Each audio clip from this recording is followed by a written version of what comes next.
Assalamualaikum warahmatullahi wabarakatuh. Perkenalkan, nama saya Trisabdawati Latifah dengan NIM 131240443. Saya berasal dari kelas 61 dan kelompok 1.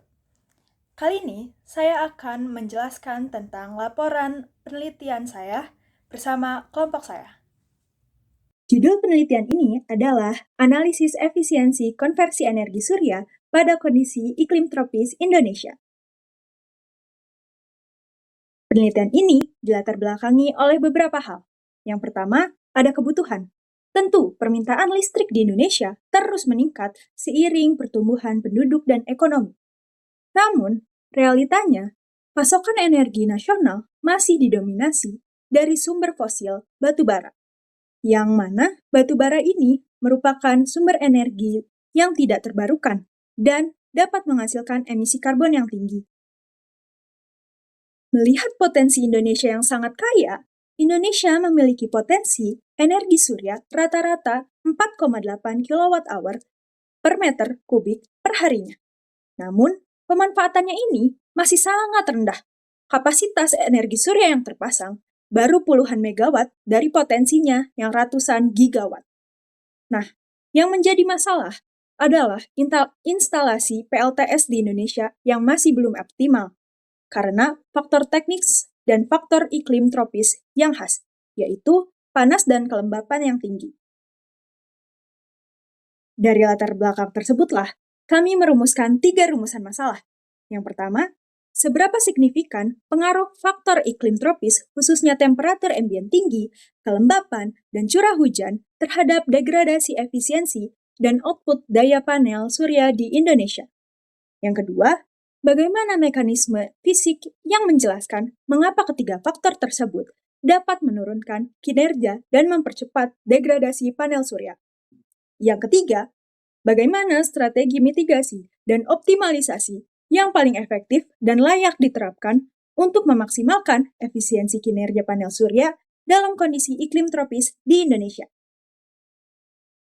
Penelitian ini menggunakan metode kajian literatur sistematis dengan sumber data dari jurnal ilmiah, laporan teknis, dan dokumen resmi pemerintah, seperti Kementerian ESDM dan BMKG.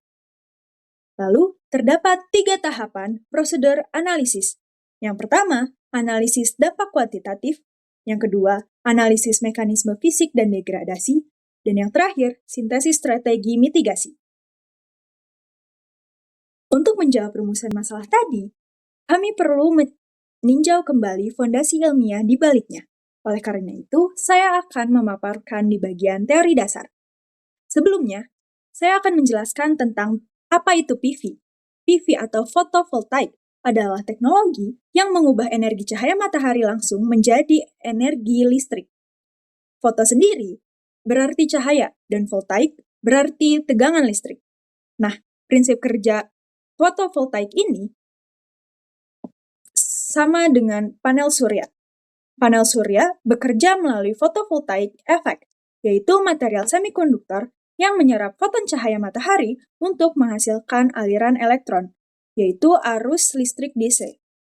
Jadi, setelah cahaya matahari dikonversi menjadi listrik, selanjutnya terdapat inverter untuk mengubah arus listrik menjadi arus DC. Selanjutnya, baru bisa pemberian daya pada peralatan listrik, ataupun disimpan di dalam baterai. Panel surya bekerja dipengaruhi beberapa parameter. Kinerja fotovoltaik sangat bergantung pada intensitas cahaya, suhu sel, kelembapan, dan spektrum radiasi.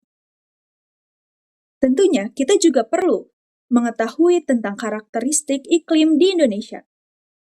Ditandai dengan tren kenaikan suhu udara yang konsisten, Indonesia memiliki kelembapan relatif yang tinggi sepanjang tahun, serta dinamika curah hujan yang sangat kompleks. Kita tahu Indonesia memiliki potensi matahari yang melimpah, tapi kenapa realisasinya belum maksimal? Data yang kami temukan menunjukkan adanya beberapa kendala bagi panel surya di iklim tropis. Mari kita bahas di hasil dan pembahasan. Yang pertama, terdapat dampak suhu tinggi. Peningkatan suhu modul menyebabkan penurunan tegangan dan efisiensi. Setiap kenaikan suhu menurunkan efisiensi sebesar 0,3% hingga 0,5% per derajat Celcius. Yang kedua, terdapat kelembapan dan PID. Kelembapan tinggi mempercepat potential induced degradation atau PID, yang mana migrasi ion seperti ion natrium menyebabkan kebocoran arus dan penurunan daya secara permanen. Selanjutnya, ada dampak curah hujan yang tinggi. Sebagai kita tahu, Indonesia memiliki curah hujan yang cukup tinggi. Curah hujan ini memiliki efek ganda. Yang pertama, membantu pembersihan debu secara alami pada panel surya. Namun, hal ini beresiko menyebabkan korosi pada rangka dan konektor jika instalasi yang kurang baik. Dan selanjutnya, terdapat strategi mitigasi. Rekomendasi meliputi penggunaan sistem pendinginan aktif maupun pasif, pemilihan material modul yang tahan kondisi tropis, mode smart cleaning, serta penggunaan inverter dengan fitur anti-PID. Hal-hal tadi merupakan strategi mitigasi dan optimalisasi panel surya untuk berada dan efisien di lingkungan tropis Indonesia. Terdapat 3 kesimpulan yang dapat kita ambil. Yang pertama, iklim tropis, yaitu iklim yang panas dan kelembapan tinggi, memiliki pengaruh signifikan terhadap penurunan efisiensi panel surya di Indonesia. Suhu tinggi dan fenomena PID menjadi tantangan utama yang harus diatasi untuk berjalannya panel surya di Indonesia dengan efisien. Yang terakhir, optimalisasi melalui pemilihan teknologi yang adaptif dan sistem pendinginan sangat krusial untuk keberlanjutan energi surya nasional di Indonesia. Sekian pemaparan saya mengenai analisis efisiensi konversi energi surya pada kondisi iklim tropis di Indonesia. Terima kasih.